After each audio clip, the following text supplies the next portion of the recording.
उलमाए किराम, प्यारे वालिदैन और मेरे अजीज बहन भाइयों, आज का मेरा मौजू है एक ऐसी नेमत के बारे में जो सिर्फ अल्लाह की रहमत नहीं बल्कि जन्नत के उसूल का जरिया है।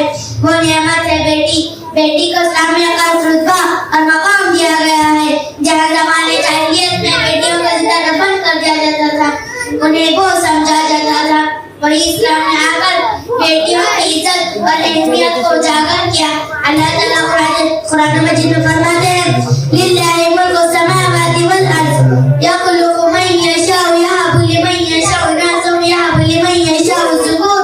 तर्जुमा, आसमान और जमीन की बंदिश अल्लाह के लिए है, वो जैसे चाहे बेटे देता है और जैसे चाहे बेटे।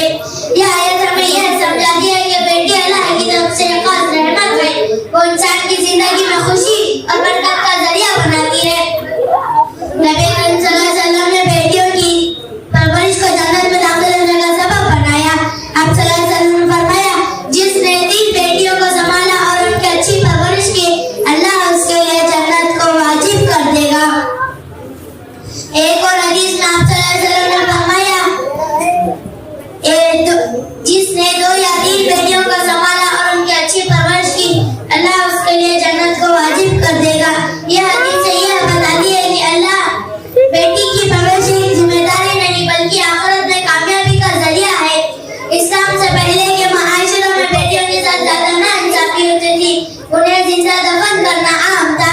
अल्लाह ताला कुरान में इस जुल्म की मजम्मत की और फरमाया, और जब जिंदा दफन की गई बेटी से पूछा गया कि उसे किस जुर्म में कत्ल किया गया। इस्लाम ने यह जुल्म बदल दी और बेटियों को इज्जत और मोहब्बत के साथ पालने का हुक्म दिया।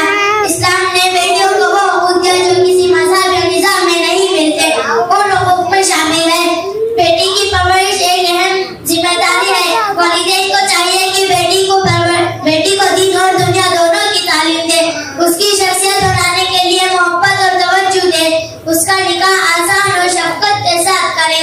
नबी करीम